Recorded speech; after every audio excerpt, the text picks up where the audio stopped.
Welcome to the Money Maven Project podcast. If you're here to learn how to obtain freedom over your time and money through real estate investing, you're in the right place. Create the life you want by living with intention and becoming a maven in mindset, money, and real estate. Now, here's your host, Justin Monk. Justin Monk here with the Money Maven Project podcast. Welcome to the show. I'm super excited about our guest tonight, Bradley Labrie. It's going to be awesome. I think the strategy we're going to talk about tonight has the power to change a lot of lives and get people into real estate. So Bradley is from House Hacking Success, is a multi-million-dollar producer for RE/MAX as an agent, a multifamily investor, and a financial independence retire early advocate. So love that, man. Love that. Tell us more about where you got started in real estate and kind of that and how you made that transition. Yes. So first of all, I appreciate you bringing me on. You have a lot of persistence. I really appreciate that. It took a little bit for us to coordinate this with my schedule right now, but I do appreciate it. And I again appreciate being on the show. Let's back up kind of all the way to the beginning so people get a little bit of a feeling from me, and we'll jump to the end and we'll then dive into kind of some of the deals. But I dropped out of college.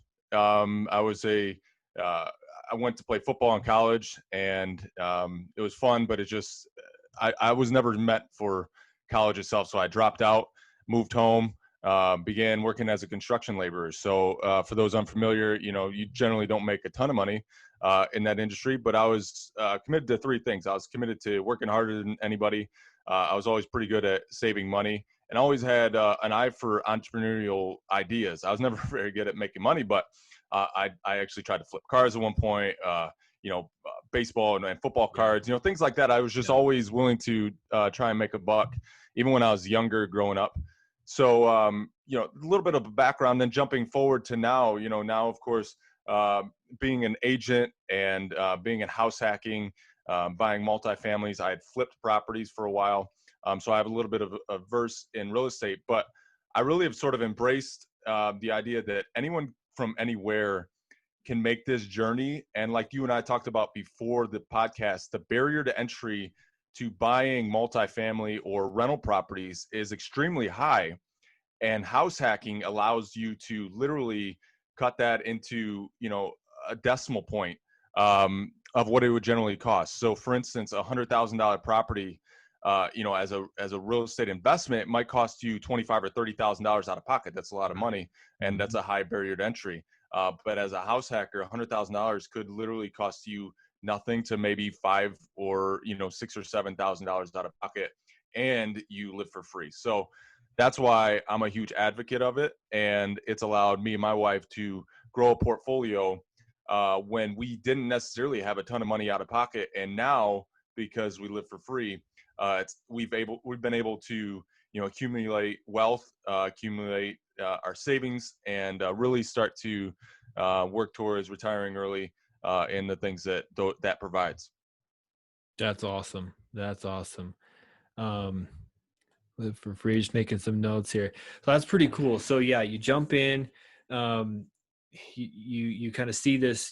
How did you kind of get keyed into real estate being an opportunity? It sounds like you got into flipping initially. What kind of started that ball? What pushed you into that? I mean, I know your entrepreneurship mindset, but where did it kind of catch on that real estate might be a thing? I don't know. But I was in the construction industry, and so I guess working on houses probably turned me on to it. Yeah. But I bought a low entry kind of rental property, and it had been broken into before I bought it, and everything been gutted out basically. Yeah. So I redid a lot, plumbing, electrical, added a bathroom, things like that. Kind of renovated this place, and put a decent amount of money into it. And long story short, tenant had gotten murdered in the property, and it was a huge ordeal. And I'm a 20-year-old doing this, and so I end up just losing the property. I just sent it back. So I lost everything that I had saved for a couple of years, just kind of overnight. And I suppose for some it would have been devastating, but I never really had that mindset. I guess I internalized it as like I needed to get better as a real estate investor.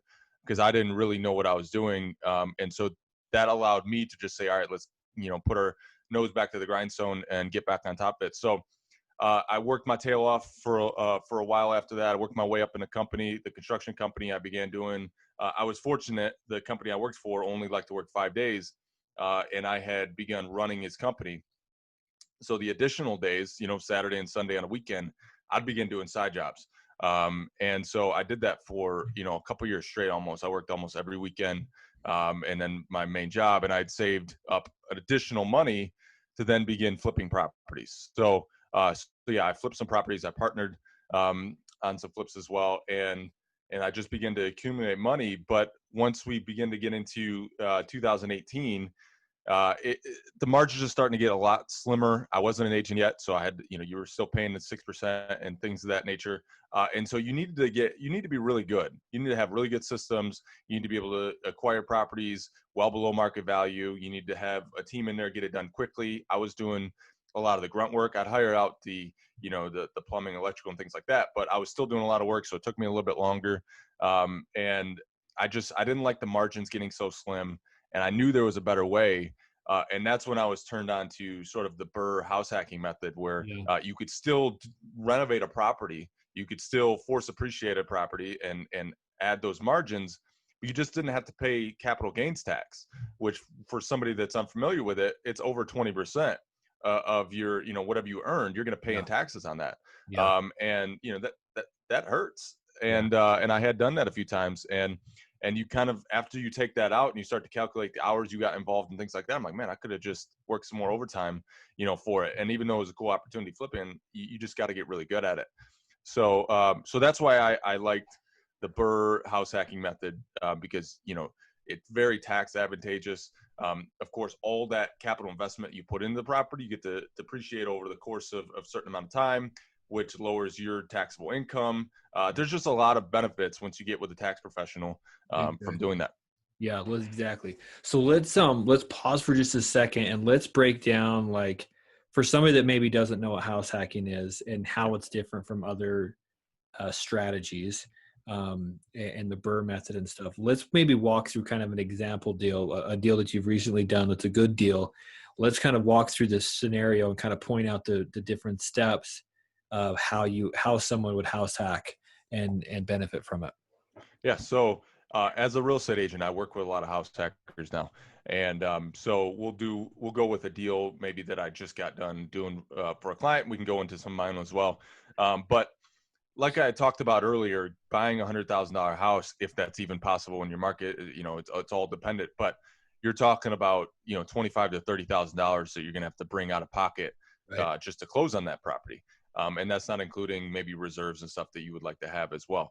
And so, but as a house hacker, all house hacking really means is that it's your primary residence. Yeah. And so you're buying a property, you're using it as your primary residence. It could be a single family house, it could be a multifamily house.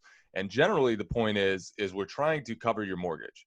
So no matter what that looks like in your market, and every market is a little bit different, we're attempting to get you in there and cover as much as your mortgage as possible so that you minimize your housing payment, because the average American pays from 30 to 35% of their budget in housing. And that's a considerable amount of money. And so if you look at some of the charts on like financial independence websites and things like that about savings rate, and we can go down that bunny hole as well, but savings rate probably the greatest tool to know if you're going to be able to retire early or retire financially independent. That's the greatest tool. And so what we're trying to do is we're trying to increase that savings rate for you, right? And so if we get into a property and we eliminate that housing expense, there's 30% that you're saving right there. Yeah. Right. And some of the gurus like Dave Ramsey, which I'm a fan of, I've read almost all of his books. He talks a lot about, like, for instance, saving on coffee expense. And I got coffee right here. Yeah. And that's fine, and that's fantastic. And that's what I grew up doing. I was saving all this money. I was, driving beater cars, and I think that's fantastic. I think it's important and stuff. But calculating your coffee expense every day over the course of 365 days isn't a dramatic amount of money. It might be $700, $800, $900, depending on, what kind of coffee you get and all that. And that's a considerable amount of money. But if you calculate the 30% you're paying in housing over the course of 12 months, now you're talking several $1,000s, right? And I read this incredible book that changed my entire mindset on it. It was the same type of thing, but it was changing your perspective from fixed expenses to from your variable expenses, I should say, like coffee and things that we control, to your fixed expenses. And Yeah. how can you lower the quote unquote fixed expenses? Yeah. And that is what house hacking allows you to do, is eliminate that. So it's your primary residence. It allows you to go maybe a 0% down loan. There are quite a few of those, to maybe a 3.5% down, which is FHA, or a 3% down or 5% down, which conventional allows you to do. Yeah. And at that point, you are saving considerably from the 20 or 25% that a traditional investor is going to have to put down on that same house. And so that barrier to entry is what I think is the greatest key to house hacking. Yeah, because you're going to be able to outcompete and outbuy somebody that's got to come up with a 30% down payment, or whatever it is. Or oftentimes investors are buying with cash, so Yeah. because they can't, they're to avoid that. So with house hacking, you're able to go in, whether it's a USDA loan, FHA loan, whatever, because it's your primary residence. You have different loan products available to you, which allow for that lower down payment, which blows away one of the main, barriers to entry for new real estate investors. Where am I going to come up with $30,000 or $60,000? Yeah. Because that could take 4 or 5 years for some people to save up. So Yeah. yeah, And to that point, our goal generally, I tell people all the time, the ROI of house hacking is that 30% you save. I mean, that is the ROI, right? There are additional things that we're looking for as well. But that's the number one thing. And so, like you said, you can actually pay more than what a traditional investor is. And it's still it might be even a better deal for you, right? Because we're saving the 30%, right? Maybe if you get in good markets, you're talking about appreciation. You get to depreciate, which, we won't go into weeds on some of that stuff, but you get the loan pay down from your tenants, paying off your mortgage, right? There, you get the rental income, things of this nature. And so you can pay that. And as long as it's a structurally sound house, right? And we're going to do an inspection on it, and we're going to make sure that there's nothing catastrophic that's going to come up that you're going to spend, thousands of dollars on. But you can overpay. And if you live for free, you win. Yeah. And so that's the ROI of it. And where an investor, when you're putting out, like you said, $60,000, this happens all the time. I work with investors, and they put out this kind of money. You have to have an immediate return. Yeah. Right. Like if you're putting $60,000 out, you got to have an immediate return. You got to have a plan to action. You got to have a way that this money's coming back to you in, 5 or 10 years. And whereas as a house hacker, yes, we're a little bit geared towards that, but our money's coming back to us like that because we're saving all that money. Yeah. Right. And so it's totally different. The barrier entry is lower. And so, I'm a huge fan of it, obviously. Yeah, no, that's so cool. And that's such a good point, because, the traditional investor that's going to buy and hold, they're looking for a cash flow. They're looking for, their mortgage is $1,000 and expenses and everything, and they're renting it for $1,200, and they got $200 of cash flow. But a house hacker, their whole thing is not having to pay a mortgage. So call it, $1,000 of cash flow, like however you want to look at it. It's money that stays in your pocket rather than going to housing. That is super powerful. Not something that I had thought of as far as house hacking goes, but because to me the house hacking key has always been that lower down payment. But man, that savings on living for free is huge. It's huge. And you spread that out over 10 or even 5 years, and it's gigantic. And I read a lot like you do, and specifically in the financial independent movement and things of that nature. And a lot of it's on the variable expenses and what you can do by saving on your coffee and not having a car payment or something like that, which are also valuable things and things you should consider. But those are such a small percentage when you stack it up against that housing expense. Yeah. Right. And I had never thought of it like that. And because not a whole lot of people talk about it. But if you just size those two things up and you see the difference, and you're like, and if you think that you can save a ton and get to retirement a lot earlier just by saving on coffee, well, wait till you find out what you can do when you save on housing. And so I think if people internalize it like that a little bit more, it sets house hacking apart so much. And some of the objections are people that have families already and things like that. But there, I work with people that sort of luxury house act, so to speak, and where you get into good communities, great places that are almost like condo situations, right? Yeah. They're side by side, duplex or whatever, but you're in a really nice area. You got a really nice place. You have a solid room. You might even have separate yards and things like that. It's almost just like you have a neighbor, but you own the whole place. And you still save considerably. You still might pay a little bit on your mortgage, but you're saving drastically. And instead of paying 35% in housing, you're paying 15%. And that 20% difference goes a long way. Yeah. Yeah. Perfect. So once you're into a property, you're going to live in it. You move in, say it's I don't know, maybe it's a fourplex or something. I don't know what your most common one is, but say it's a fourplex, you live in one unit, you rent the other three out, you're cash flowing, you're living for free. Um, what's the next step there? Are you usually living in it for a year and then moving out to buy another one? Or are you, and is there a point where you do kind of the BRRRR method where you're cashing out, do a cash out refinance, get your capital back to do it in the next property? What's kind of the next steps after you're into a deal? So it's all what somebody wants to do. What are their life goals? We can talk about my perspective. We can talk about someone else's perspective, but at that point, it's really up to somebody else. If they want to live there for a while and then move into a traditional single family, like the majority of people do, fantastic, right? Yeah. Save up all that money for a couple of years, have a 2 to 3 to 5 year game plan, 10 year, whatever it is, and save that difference, put it onto a traditional house, let the 2 or 4 unit that you were living in pay for your new house, right? Yeah. So there's one strategy. And so maybe you did force appreciate the property and you have that equity. Well, you can have 30 or 40% equity in the property, or you can take the 10 to 20 out and use that as a down payment for the next place. Yeah. Or you might just feel more comfortable having 40% equity in a place, and that's perfectly fine. Your cash flow is going to be larger. It's all situational. It's all up to someone else. For me, I study people. What step are you on in life? Like, where are you at? And there are a lot of great books that are not really related to finances in regards to this, but I think it's very important to figure out where you're at. And for me, it was an accumulation stage. And Yeah. so for me, I pulled out everything I could to then take that and begin to accumulate, as quickly and fast as possible. Yeah. And then at some point, my wife and I identified the fact that we're probably going to reevaluate and begin to try to get larger spreads and try to get into a stage where we are preserving, Yeah. right? So not only growth, now we're trying to preserve and make it a 50-year game plan. And so we always have that in the mindset. We're always trying to do 50 years. And I love what Warren Buffett talks about, a lot, is that never buy something that you wouldn't hold for life. And so that's what we have in the back of my mind when we purchase property. But it's really situational. It's up to whatever somebody wants.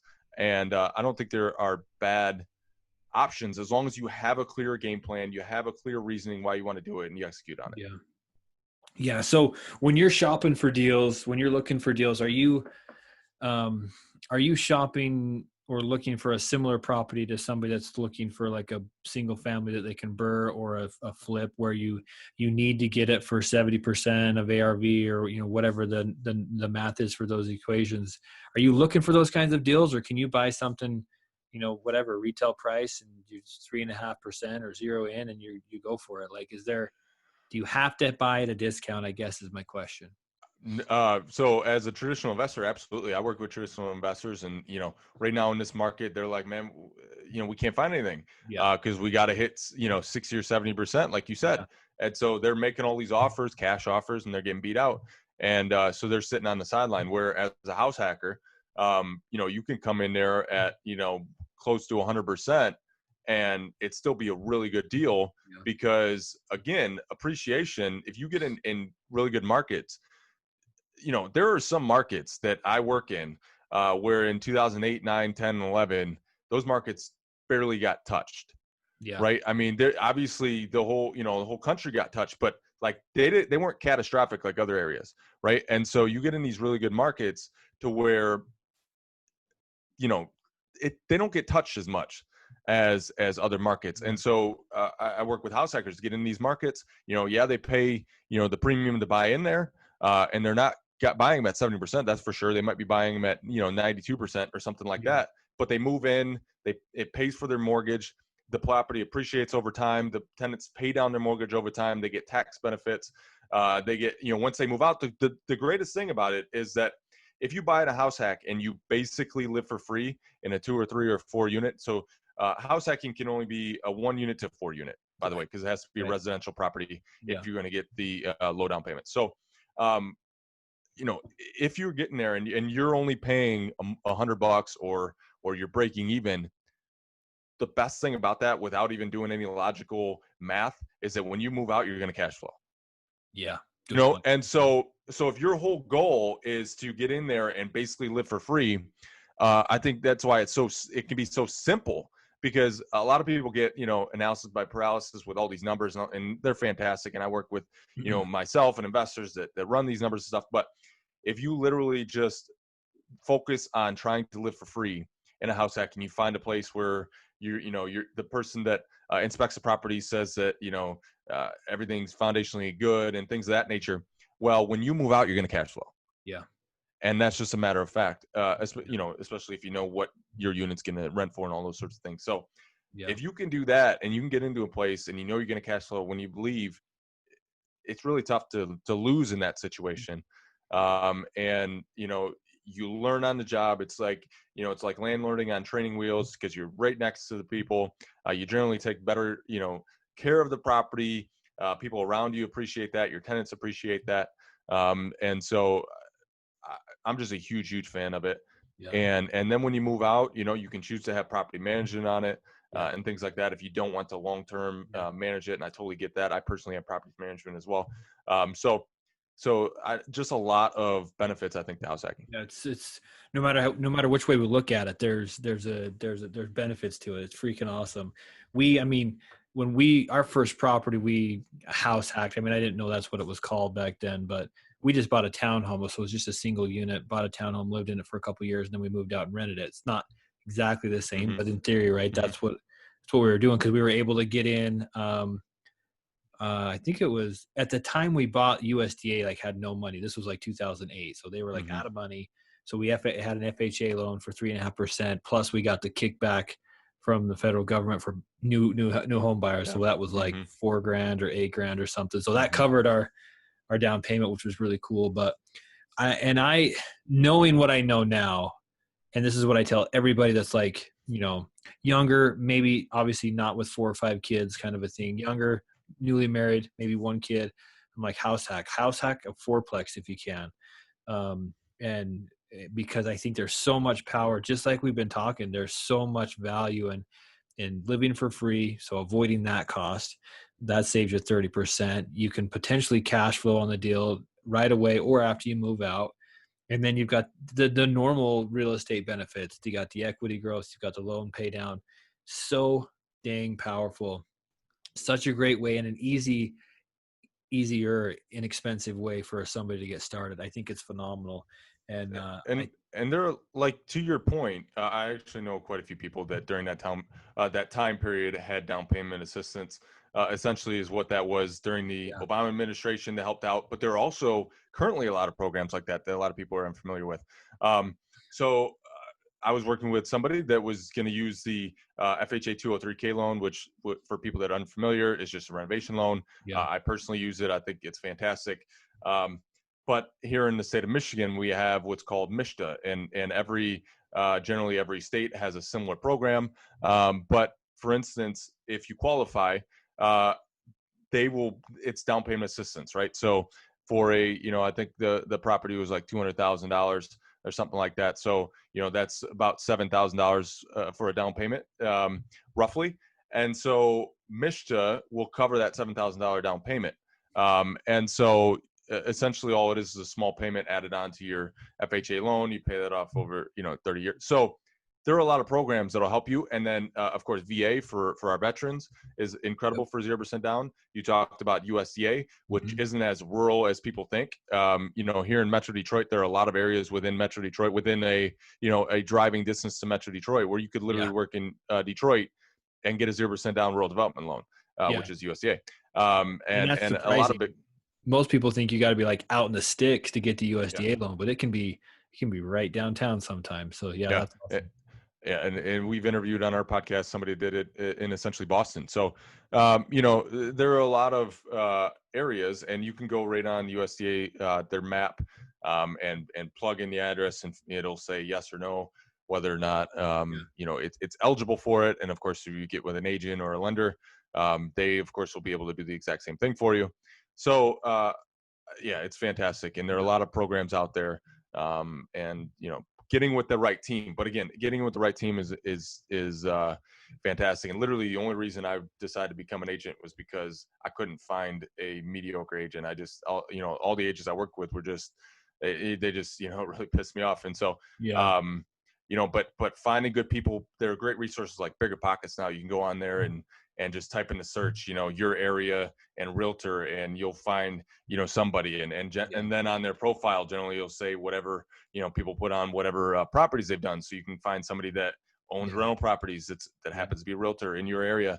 And you find somebody that's going to know what it's going to take to be, do what you want to do, which I think is fantastic. That's perfect. Yeah. So somebody that's just getting started, they decide, they hear your podcast, they learn about it. Like, okay, I want a house hack. What's like the first 2 or 3 steps that you're going to tell them to where should they start? The first maybe 3 steps as far as going for their first house hack project. So I suppose first and foremost, there has to be a little bit of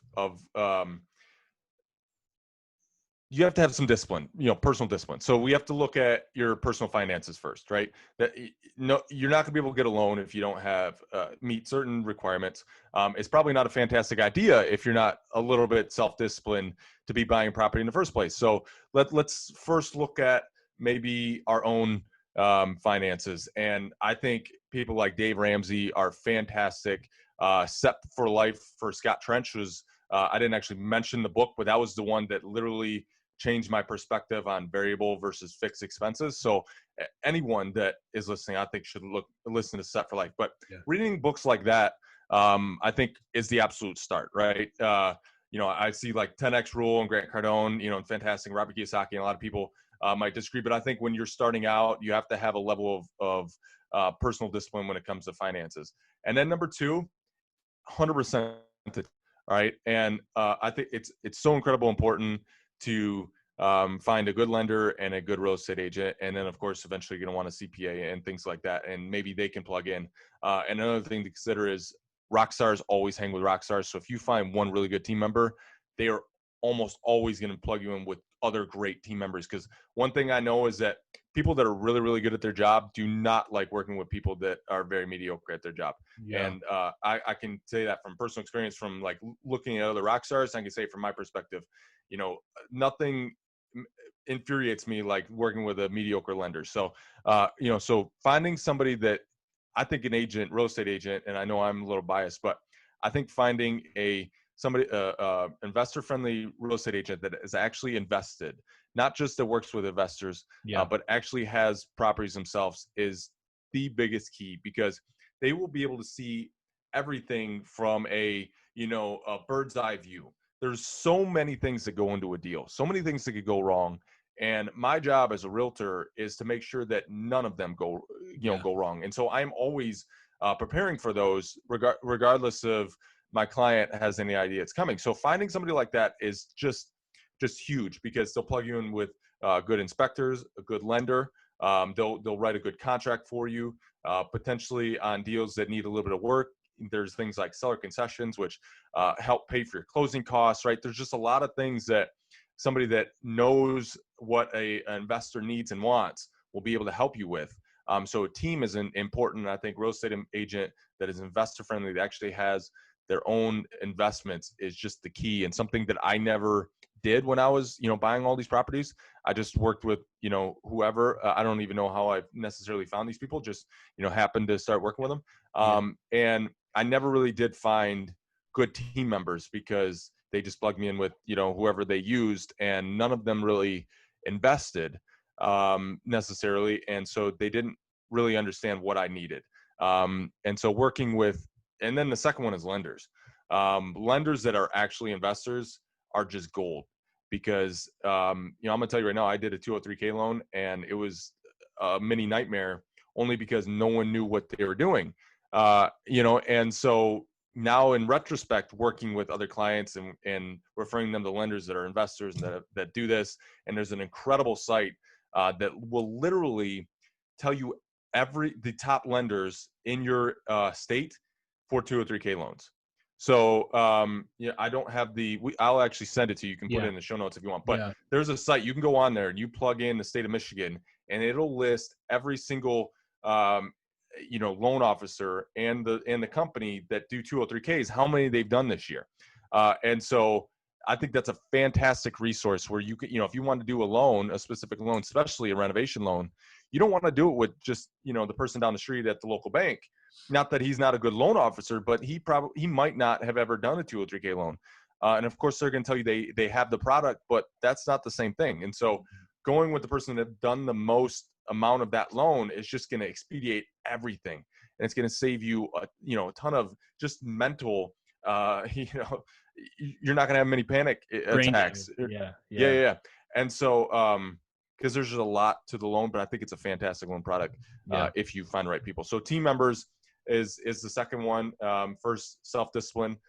And then third, I suppose, is the deal, right? And the market and understanding where you want to be in proximity to your work, in proximity to, quality tenants. I think that's something that maybe it is talked about, but, price is just that, the price of a property. And especially when you're house hacking, especially if you're doing like a 0% down loan.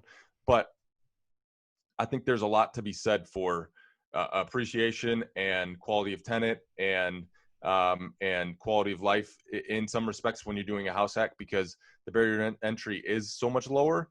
And if you can get in those higher areas, those areas, by the time you save up 20 or 30% are going to be worth, 10% more than what it is right now, because those areas are where everyone else is going. And so if you can get into those properties for low down and you can still almost live for free, I think it's a win-win, rather than trying to save money on the purchase just for the sake of saving money on the purchase and having more headache with tenants, having more issues, having less appreciation. When the economy turns, those are the areas that get hit first. When the economy when COVID-19 hits, right, those are the areas that aren't paying rent, and things of that nature. And something I didn't mention, the property management company that I have partial stake in, and so we manage other properties, and so you can see areas are very dependent on whether or not you're going to get paid in situations. And of course, no one could have predicted COVID-19, and probably no one will predict the next crash, no matter what it stems from. Right. And not very many people actually predicted 2008. I mean, they had talked about it, but I digress from that. But it's very important finding good areas. And I think when you're house hacking, when you have that low barrier to entry, I think area is very, very important. Yeah. Yeah. And that's something that your team, obviously the agent, the lenders, those guys are going to know, talking with other property management companies that have managed properties in the area, that they're going to be able to tell you that's a great area, that's not a good area, those kinds of things. So that's great advice. Those are some strong 3 steps to get started there. Now, if I house hack a fourplex, I live in one unit, I've got 3 other ones. At that point, am I usually self-managing that property, or do you ever see yourself like hiring a property management company even though you live in one of the units? Does that make sense? Or yeah, it could absolutely make sense. I mean, so something that I had to train myself in, and I think a lot of other people do too, is I was cheap just for cheap's sake for the majority of my life, growing up. And I had to be, because I didn't make a lot of money and I was trying to save for all this stuff. But then I think maybe Robert Kiyosaki really, because I read all of his books and he's one of my heroes as well. And there are a lot of, great authors out there, but he really trained, and I don't even know what book it is or where, but he really talked about like focusing on, some expenses are not expenses. Some expenses are actually investments, like for instance, books and things of that nature. That was something that was tough for me, to just go purchase books just for the sake of purchasing books, because it was still nuts to me. Still money lost, but it really wasn't in retrospect. And so something like that could absolutely not be an expense when you're house hacking if it makes your life way easier. Maybe you have a job that you really like and you need to devote a lot of time to, and you don't have time to be, managing small critiques of tenants. Fantastic. Yeah. Hire a property manager. Maybe it's, maybe it's 10%, maybe it's less, maybe it's more of monthly rent. But even if you, for instance, take in $3,000 a month from your property and it's 10%, that's only $300 a month for the peace of mind. You don't know what you don't necessarily know what you're doing. So finding a good property management company that's going to, manage the property while you spend more time with whatever, the family, your job. That could very much be, such a small expense that you pay. And maybe you break even from everything else, but you're just paying $300 a month to the property management. That's not bad at all, right? Compared to spending $1,500 a month, on housing, you're only paying $300. So if somebody wanted to do that, absolutely. I didn't. I'm self-managed. I think it was fantastic for me because it taught me a ton. I understood what you really need to do, what tenants needed out of me.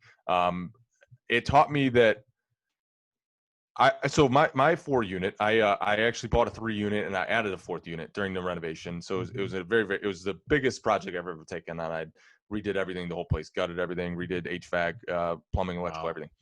And, but I over rehabbed. And the reason why I say over rehabbed was because I looked at it from the perspective of, well, if I wanted to live here, like I would want, I wouldn't want this or that. I want this kind of lifestyle and that kind of lifestyle. And that's great. And I'm in a very good market. And we get really great tenants, and we weren't really hurt at all, thankfully, with our units with COVID, because it's a really good market. And a lot of them were hospital workers and things of that nature. But I over rehabbed because at the end of the day, tenants don't take care of things like you would as owner, right? And they don't step back and say, oh, wow, thank God he put $150 into all those door handles, right? Like, that's fantastic of him. They don't really care about that.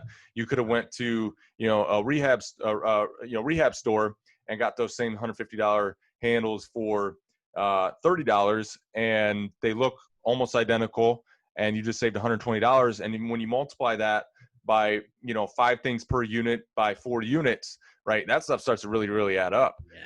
And so after I had gotten done with it, and after some tenants had not taken care of the place like I would have, I'm like, oh wow, okay, well, first of all, I don't hold that personally against the tenant, because it's not their place, and they paid a premium, which is rent, to live here. And they just lived, and they didn't, they were counting on me to make any repairs and stuff. So I totally get their perspective. I mean, I wish they would take better, but also it taught me that, okay, let's get things that last, first of all, that are, as inexpensive as possible, and not cheap, but as inexpensive as possible. And rehab stores are your best friend, because you can go into places, you get hardwood products. Like, for instance, one of the things that I think I made the biggest mistake was buying brand new cabinets for all the units. I redid all the kitchens and everything.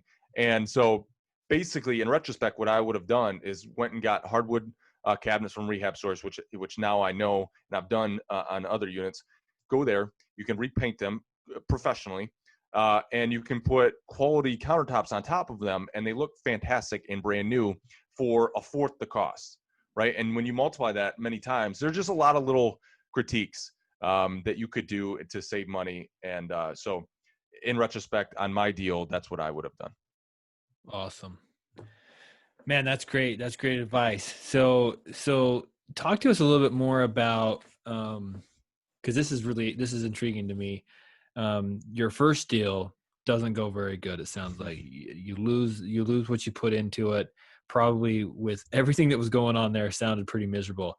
So how did you, couple things. One, how did you power through that and keep going to the next deal? Like, how did you not just say, you know what, screw this, I'm not doing this? So how did you power through and keep going? And number 2, how are you, I guess it's kind of the same question, but how did you mentally get okay with that? I mean, it's not a failure, but most people will be like, hey, yeah, I told you so, you failed. And how did you just wrap your head around that and be okay with that as far as your mindset goes to go on to the next deal? Yeah. So probably about a year ago, I was asked that question for the first time, or maybe, 2 2 years ago or whatever, I was on a podcast. Somebody asked me that same thing. And so it was the first time I'd ever really, really thought about it. I mean, I knew that this whole thing happened and whatever, but, and so first of all, I never thought about it. I never really thought of it as a setback. I just thought of it as, well, I'm not a good enough landlord. I'm not a good enough investor. So let's just go get better. So that was first of all, my perspective. But the reason that was my perspective in retrospect now is because of sports, because of football. So, I grew up there. I had a relatively challenging childhood, a lot of pain and situations like that. And so my saving grace from falling into a lot of traps that other people fall into in high school and things like that and going down challenging roads was that I was a superior athlete. Yeah. And so something that is incredible, and one of the reasons why I'm gearing up to get back into, I want to get into coaching and things like that, because I think it's just fantastic for kids. It teaches us a lot. But one of the lessons that you take away, specifically in football and baseball too, I played a lot of baseball, and I was pretty good, played on really good teams. I had incredible coaches, is that you're taught that every down is a totally different situation, right? So you have one play, right? And for instance, if someone's familiar with football, you get, a penalty, 10-yard penalty, right? Or whatever. And your coach is ripping your ear off. Well, he'll rip your ear off for 5-10 seconds. And then all of a sudden it's immediately the entire team shifts to second down, right? If let's just say that was first down situation, yeah. Everyone shifts to second down, and we're all on the same team that, okay, it was 1st and 10 and we were at the, 11-yard line. Well, now it's 2nd and 20 or whatever, and we're at the 21-yard line. No one cares about that previous play at that point. Mm-hmm. We're all back in the huddle. We all reunite, and we all call a brand new play together unanimously to get to the next, get to the next play to get back to that first down, right? And it's something that you never think about when you're in sports, but it's so powerful thinking about it from that perspective, to where the entire 11, players out on the field, the entire coaching staff and everyone on the sideline all regroups instantaneously for that next down. Yeah. And so that's how, I can't explain anything else. I just got there and I said, all right, well, it happened. Me complaining about it or think about it longer than, those 5 or 10 seconds of my coach screaming in my ear is not, doesn't help me in anything. So pretty much, I feel all the time, like, over rehabbing. I had, at the end of it, I had my first turnover. They had, on a small scale, somewhat destroyed the place. I had to do, a little bit of work, nothing too crazy. But I had that moment where, like, oh man, like I put all this money in this place and now I got to put more money into it. But it was like a small thing. And I was like, chalk it up as a win, because now I learned from that and I'll get better on the next one, and let's just move on. And I can almost 100% say that was related to sports, and the fact that as a team, we move on so quickly from failures, and we don't hold someone accountable for that failure until Monday on film day. Yeah. Which is so cool, because then you all get back together and we all rip each other for the individual plays we did wrong. Yeah. But then by Tuesday, we're on to the next game, and we all forgot about it, right? Yeah. It's not something we dwell on. We obviously take, we figure out what we did wrong. We point out plays, we point out people that didn't work, but then we unanimously all get together. And so it's so powerful. Sports is such a powerful thing. And there are a lot of other things like that, but I can't think of anything where you regroup so fast, like football, as a team, and you get in a huddle sense. I think it's so powerful that everyone comes together, if you're on offense, I suppose. But that's where it came from for me. No, that's perfect. I love that analogy. And that's super strong, because people need to understand that you're gonna have bumps and bruises in real estate investing. Like, it's gonna happen. You're gonna lose some money. You're gonna over rehab. You're gonna pick a bad tenant. You're gonna have some issues. It's just gonna be there. Like, it comes with the territory, no matter how good you are. And obviously, as you learn, they will become further, fewer and farther between. But you're probably also at the same time leveling up into new stuff, maybe larger multifamily. And so you're going to be learning still and still making mistakes. So for somebody that's getting into it, just wrap your head around that right now. Like, you're going to have bumps and bruises. You're going to have losses. I lost money on my first deal. Like, just totally, I made stupid mistakes. And now I'm like, wow, because I was in such a hurry and so excited to just get the deal, the first deal under my belt, that I went with good enough rather than, that I was proud of it, or that I was super confident in the deal. As I picked investors and things, or excuse me, as I picked a contractor, didn't do the right due diligence. Basically, he ups and leaves me halfway through the project. And I had paid him probably too much in advance for some windows. Anyway, it was a mess. Totally messed it up. And I know what mistakes I made. I've learned a lot from it, and doing better on the subsequent deals. So, and I listen to a lot of podcasts, and I don't know that I've ever heard any investor, whether they're on their third door or their 300th door, say, yeah, you know what? I've never made any mistakes. I've never lost any money. Like, you don't hear that. You just don't. Right. And something to that point is that, um, basically in life, people get paid for their ability to embrace and face adversity. Uh, across almost every industry, specifically in real estate space, you get paid for your ability to handle adversity. And as a real estate agent, something that I didn't appreciate until I became one is that, especially when you get into multiple deals, I mean, almost every single deal has an element of adversity.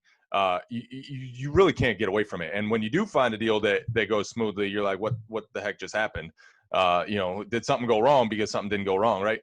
And so that's just something that, there's a great book called The Obstacles Way, and it basically talks about a similar analogy of, as humans, we do our very, very best to avoid controversy and adversity, and probably for the better. It's in our human nature. We don't like that, but as an investor, your ability to handle and embrace, I think, is the key to going on. And as from somebody that doesn't like to handle those, that's one of the reasons why, for instance, I got property management, was because, I had a lot going on, and I don't really like the day-to-day minute managing of tenants. I'm a big picture guy.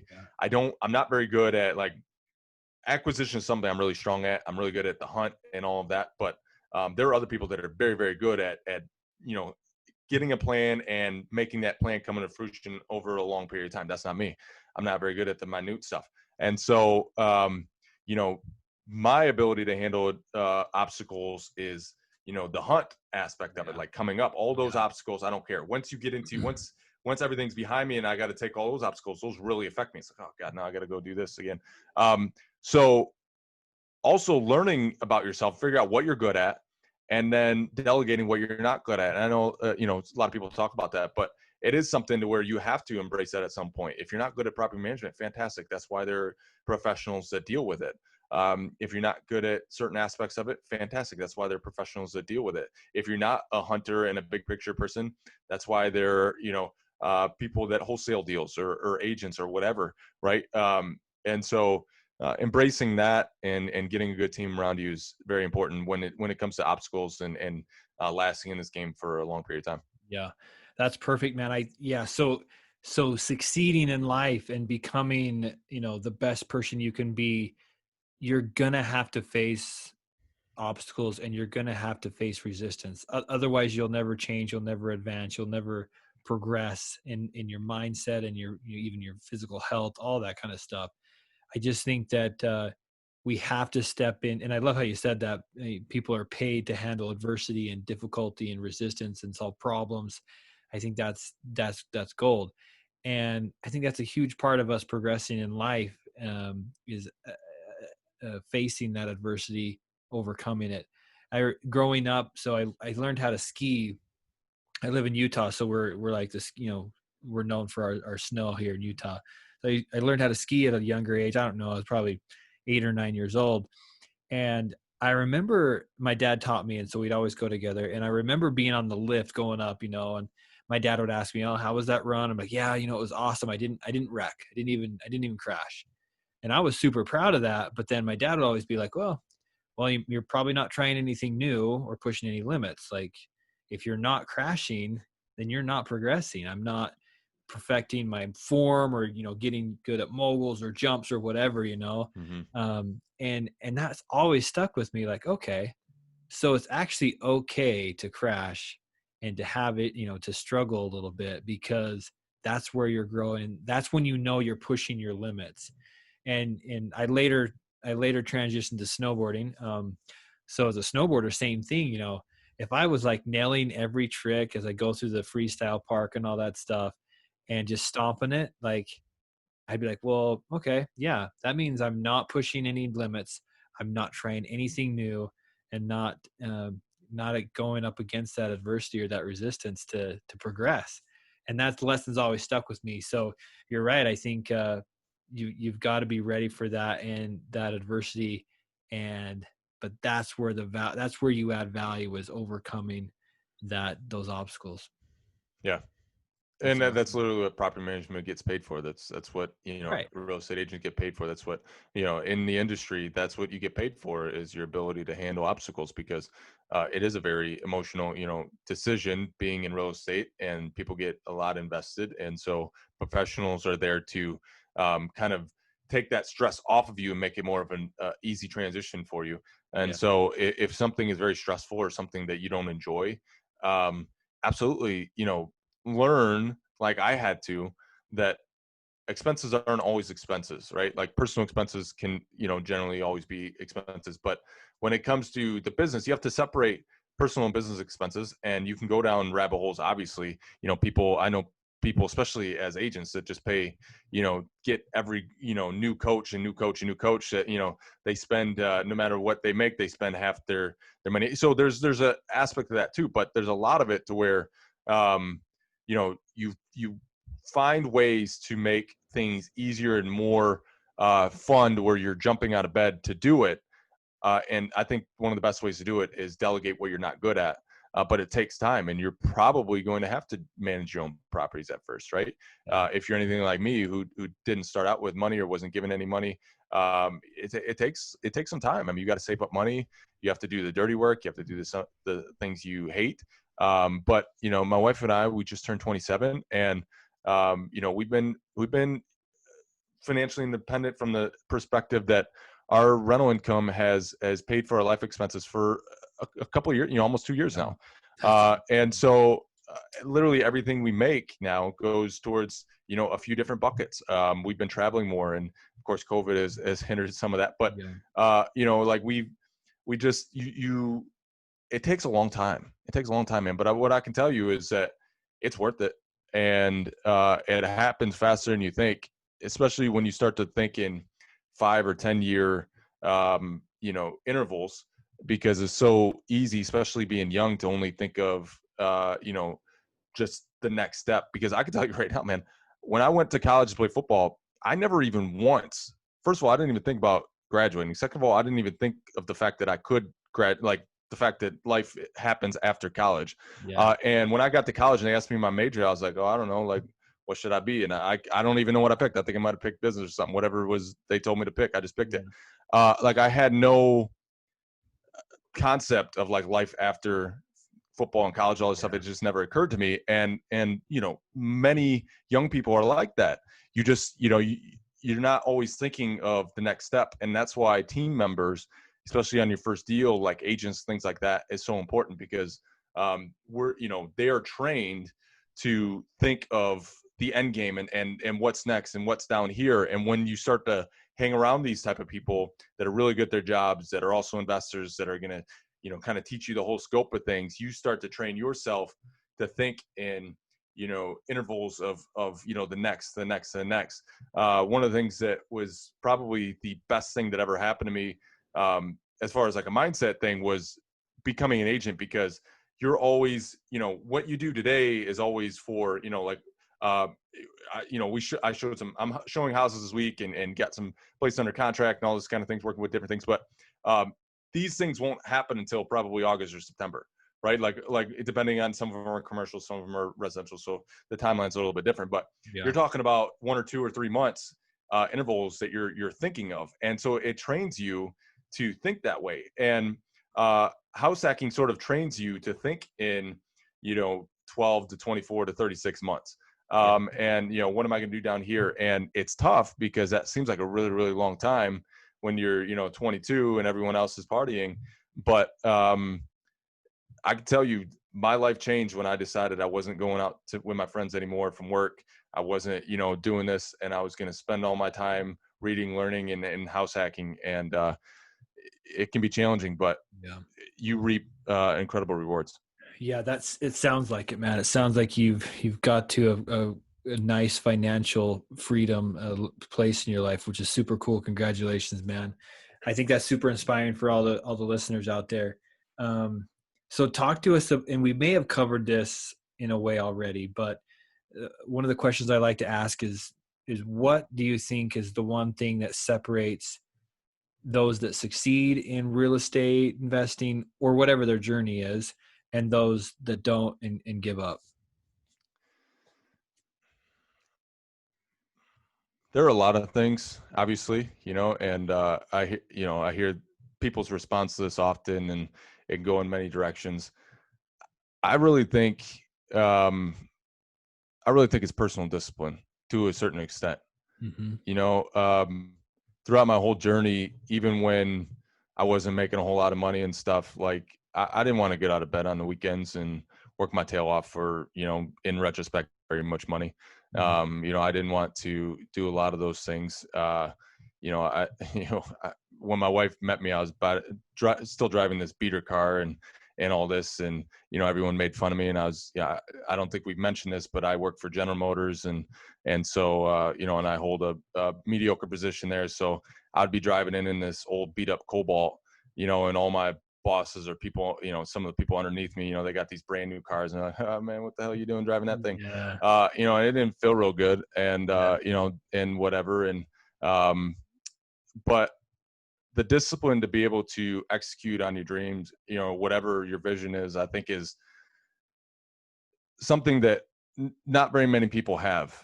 And a lot of the objections to a lot of things that you talk about, and that people in that run podcasts like we have, is not enough money, or not enough opportunity out there. But from somebody, coming from my perspective, I was a laborer, and that's why, I begin to kind of embrace that and talk about it a lot more, because, I made $12 an hour basically my entire time before and then I had gotten into GM, and it sounds, super awesome. But like when I got in there, I jumped up from like 12 to 15. Like it wasn't like a dramatic jump, and I just kind of worked my tail off and got into other positions, whatever. But like you can do it, but it takes a certain level of self-discipline. And I think the reason why I've embraced house hacking so much is that it just allows you to get there so much faster. Yeah. But it's probably one of the least sexy things you can do.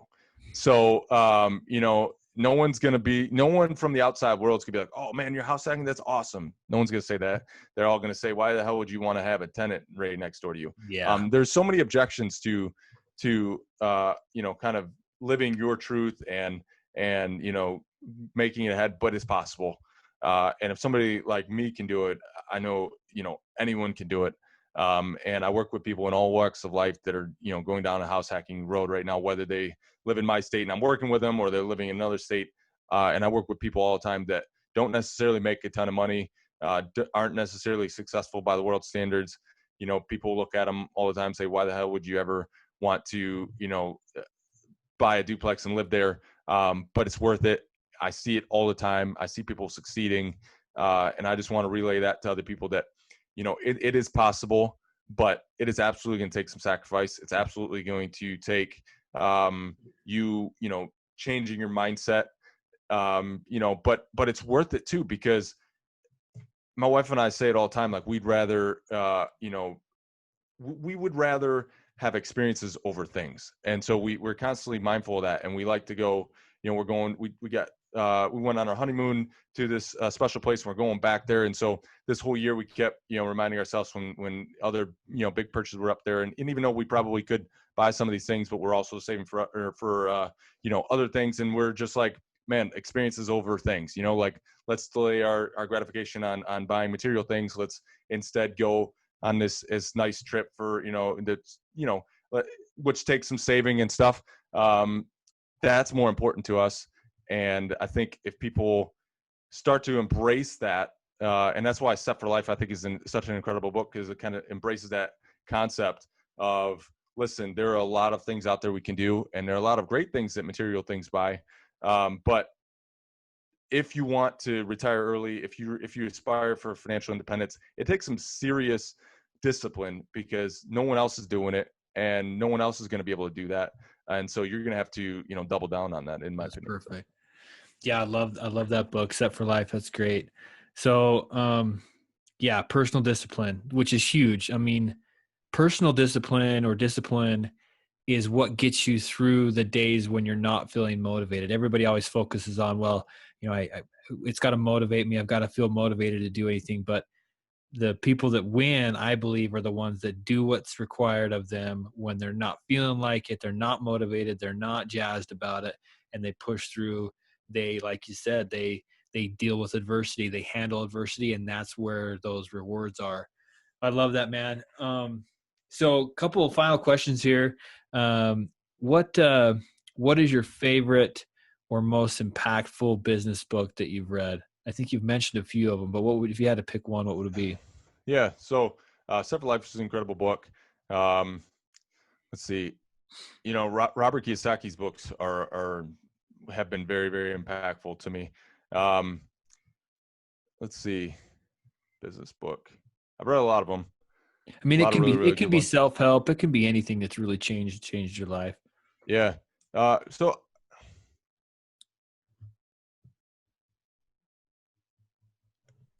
I think probably Set for Life. There are a lot of really good books out there, but the mindset shift that I had from going from variable, which is what most people think about when they talk about, you know, uh, frugality and things like that, to sort of the fixed. And it can be challenging, but, I, growing up in the town that I grew up in, all the guys I knew put their identity in a truck. Yeah. Right. And things of that nature. And, they're, depending on where you're at, people put their identity in all kinds of things. But where I grew up, it was trucks. It was, fifth wheels, going camping, like, things of that nature. And so when I was 20, 21, even though I was kind of going down this path, I had no idea what I wanted to do. Like, I was just doing it. There was no plan. There's no nothing. If people got the impression that I had a plan when I was 20 or 21, I didn't. I just knew I wanted to do something out there. Yeah. But while I was doing this, I had like 3 trucks. I bought this fifth wheel, I wanted to go, and whatever, all this stuff. And there was just a moment in my life where I was like, man, like, I saw the end game of all my friends, and the people that were maybe 20, in their upper 20s or whatever. And they had, they just kept buying a better truck and, kept buying a better fifth wheel and all these other toys and stuff. And they never really there was just something there. I was like, man, that like doesn't sound that cool. And so I just had a moment. I can't really even explain what it was, but I'd read similar books. I hadn't read this book yet, but I sold everything and I went and bought this Cobalt and I drove it for like 6 years or whatever, and it sucked. And everyone made fun of me because, they saw me driving this little beater car or whatever. But that book really showed me that transportation and housing make up over 50% of your budget. And so if you look at, like, Mr. Money Mustache has an example of I don't remember exactly what it is, but it's just over like 50%. If you save 50% for I think like 8 years, don't quote me, but something like that, you will technically be financially independent, right? Yeah. And so that has no bearing on like rental income, getting money back necessarily. That's just, if you save this much and you invest it in traditional stock market, you'll essentially be independent in that amount of years. Well, if you can do those two things for even shorter period of time, and you decide to house hack, and when you move out, you get additional rental income, and you don't have a car payment and things of that nature, like, you can just dramatically go forward. And that book, anyways, long story short, is the book that really, really, really doubled down on it. And I was a realtor for a while in that dang car. And it really stunk because now all of a sudden, like, I'm a professional and I'm supposed to have a certain image. Yeah. But that book really solidified that, man, I don't really even care. Like, I'm going to do it anyway. Yeah. And, now my wife finally convinced me. She's like, you need to get rid of that dang thing. So I got a new vehicle, whatever. But I don't take pride in it like I would have used to, because I don't put my identity in that. And I think there are probably some books. There are a lot of actually books that talk about, identity and where we put our identity and things like that. And that's another thing that we also need to embrace at some point in our journey, is really focus on where we're putting our identity in, because we all put it in something. And we all, take something very, very seriously. And a lot of things are very good to do that way. But we at least need to, identify where we are and make sure that that's where we actually want to place it. Yeah. Love that, man. I'm gonna have to ask you later on some of those books. I'd love to read some about that, the identity thing. I haven't read a lot on that. That's cool. It's a good principle. It's important Yeah. because our upbringing and the people we associate with, early in life set the tone for that. Yeah. I grew up on a farm, and so my whole family, kind of, and every our whole community, it was trucks. And so I just naturally, I started to make a little bit of money, and so I bought a truck, Exactly. and I bought another truck, and I bought another, so we do it without even identifying it. Yeah. And it could be anything, no matter where you are in the country, or no matter what it is. Like, everyone places their identity in something, and generally that identity comes out of our pocketbook too. We set a certain image, and that could be fine, setting an image, but we just have to identify that, because it's incredibly important. And yeah. That's awesome. Cool, man. All right. Couple of last questions here. So what, if when you're not house hacking, you're not working, what are some passions? What are some other things you like to do in your free time? Well, I don't have a whole lot of that. I working two jobs keeps me very busy. My wife and I, of course, try to spend a lot of time together. But I used to be big into sports. That was another thing that I put my identity in. Obviously, even in my early 20s, when I was doing some of this stuff, I was watching, every sports game, every football game, kept up with all the baseball teams. In my childhood, I could name literally the heights, the weights, the batting average, or the, touchdowns or the passing touchdowns, whatever, of pretty much every player on, my favorite teams and kind of in the league. And back in the middle of my first flip, I had bought this flip, and it was renovation. I was doing it all myself, and I got cable TV or whatever, and I literally had boxed myself into one room first. I had kind of somewhat fixed it up, put a bed in there, a TV in there, and like a fridge in there, and like that's where I lived, because the whole other house the rest of the house was completely gutted. Yeah. And so I had it for like, it was like a 9-month flip, and I had cable for like 5 months, and I just came to a point where I was like, man, like, this is dumb. Like, if I keep watching as much sports as I do, like, I'm never gonna, A, get this flip done, or B, do in real estate what I want to do. So I end up like completely cutting that out, went cold turkey. Haven't had cable TV since. And that was 5 years ago or something. Yeah. So I don't really have that many hobbies like I used to. Every now and again, I'll get the inkling to go try and golf, and then I'll get really frustrated and like, this is stupid. I'm gonna have to put way too much time in there. And golf is just the most frustrating sport, because there's like no inkling of like athleticism involved, like, to be good at golf. It's just, there's no athleticism. So I wouldn't say I have very many hobbies anymore. No, man, your hobbies is success and chasing your goals. That's totally fine. So with that in mind, like, what is your why? What's your purpose? What's motivating you at this point? What are you trying to accomplish? Yeah. So that has changed a lot. But originally, my why was, a lot of money related and finance related. And I used to read all these books on, finances, and I see a couple books by Grant Cardone. Of course, we talked about it, but like, I read almost all of his books, read all of Kiyosaki's books and all this stuff. And now, and of course, real estate agent related books and all this stuff. But over the past 6 to 12 months, it's kind of formulated just way beyond that.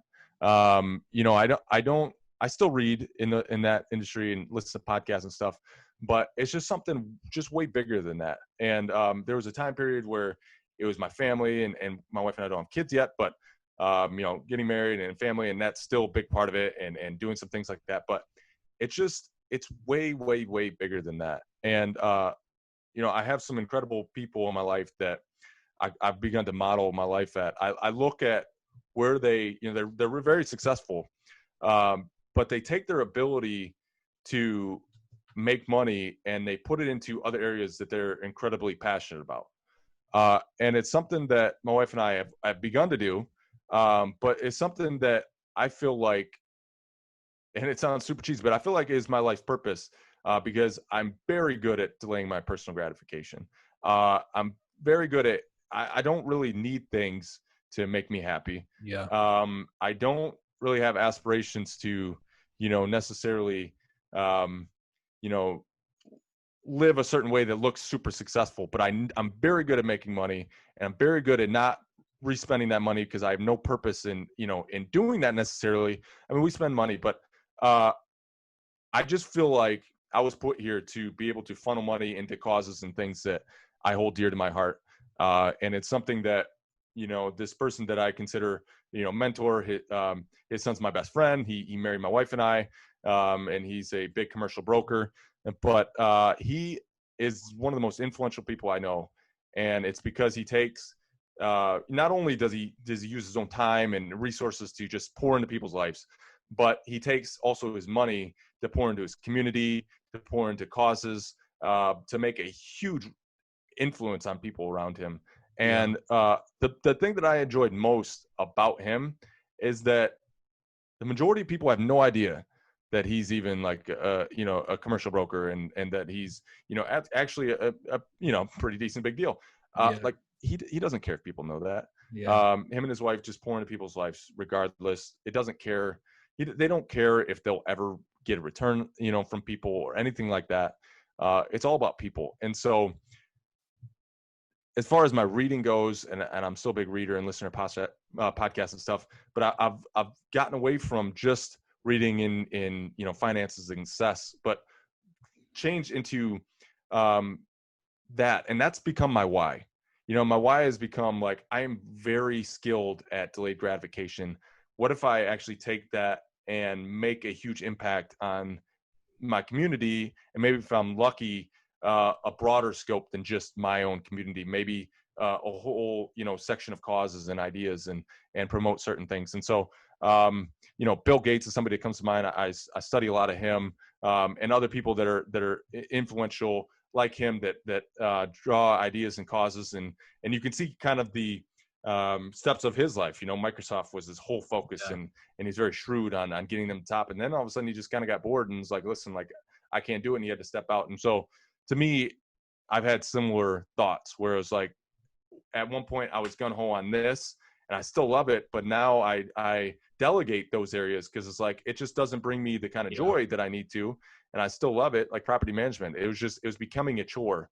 And so I delegated so I could step off, continue to double down on being an agent and serving my customers, but also start to spend more time and focus on some of the causes and ideas, and formulating my own ideas. Because I always find it fascinating that people seem to like have all these ideas, concrete ideas, like they just know, and they're like, they're in their 20s like I am. Like, man, I'm 27 and I read like crazy, and I have no idea what I think about these ideas. And so I'm just trying to formulate ideas and thoughts and be compassionate and help people.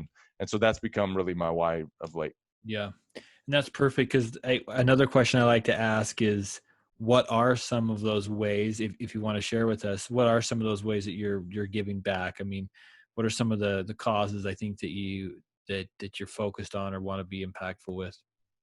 Yeah. So within my community, my wife and I, we spend some time within there, and helping kids, sort of that came from backgrounds like me. One of the reasons why I'm really geared towards getting back into coaching and things like that is because it's a distraction from reality. And in some ways that's a bad thing. In some ways it's a good thing for just a human experience, because we see what happens when all of our sort of outlets go away, in the last 5 months. And people need to release some way, because there's just a brutal reality to the world. And no matter how much we try, it's always going to be sort of a dog-eat-dog world. And it's unfortunate, but that's just a reality. And so many kids grow up in, situations that are not ideal. Like when I was a younger kid, I was very outspoken and from what people tell me and my own experience, and I was a very happy kid, and then some traumatic events happened and I turned inward, and it was a very tough stretch in my early teenage years and stuff. And man, I was this close to falling into all kinds of things, drugs, just the wrong way of life, and I would not have been here. But sports and having incredible coaches and teachers and people that they probably knew everything that I knew now, but they never like you and I could sit here and say, hey, go save money. But like, they never told me that. They told me like, hey, if you get in there and you delay gratification and you work in August to play in September, like, you work your tail off in training camp to play in September, you'll succeed. And so those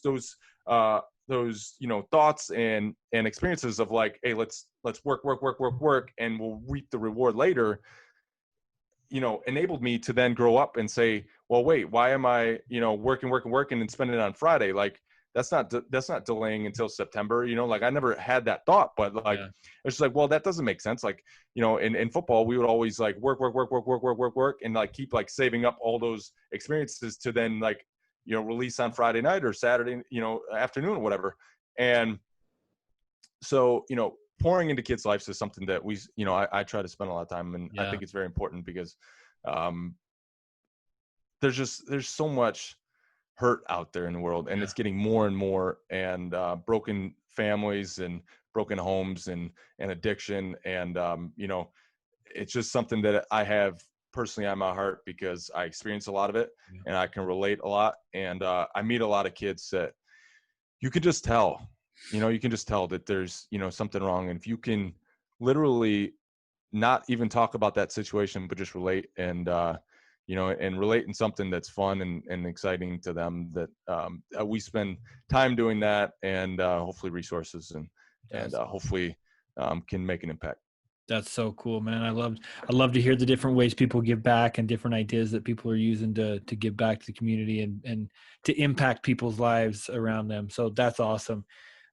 Dude, it's been awesome. Been a lot of great conversation. I've learned a lot and taken a lot of good notes here. So I appreciate your time there, time here.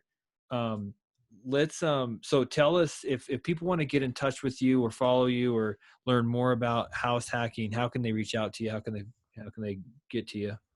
Yeah. So, House Hacking Success is kind of, the community we've formed, my partner and I, just to kind of advocate, what house hacking can do, and given some ideas and things like that. So people can go over there and check it out. We have, I wrote a little short free book if somebody wanted.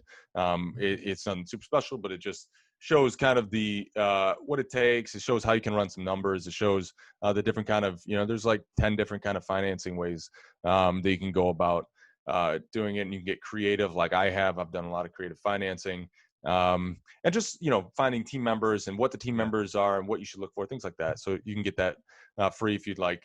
You can just go over to that, Instagram, Bradley Labrie, Facebook, Bradley Labrie, House Hacking Success. You can go on househackingsuccess.com. We have a lot of resources and things like that. But reach out anytime, ask me any questions. I'm very passionate about it. I don't always have the time to get back to you right away, but, eventually will. And, really any questions at all, and resources. And one of the coolest things, as I'm sure you're familiar with, as you and I become closer and we're, several states away, is the fact that we know people now across the country, that have similar thoughts and experiences, and specifically geared towards house hacking and things like that. So, people in different states can reach out, and we have a lot of connections, just from house hackers and agents and lenders and stuff in the other areas. So if you need help or things of that nature, reach out to us and we'll see what we can do. That's perfect, man. Awesome. Well, we'll put all that detail in the show notes here.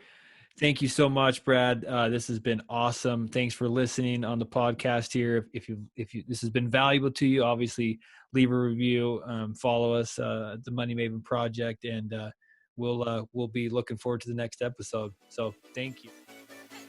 Thanks for listening to the Money Maven Project podcast. A true maven shares knowledge with others, so be sure to share this podcast and leave a review. Thanks so much, and until next time, live life with intention.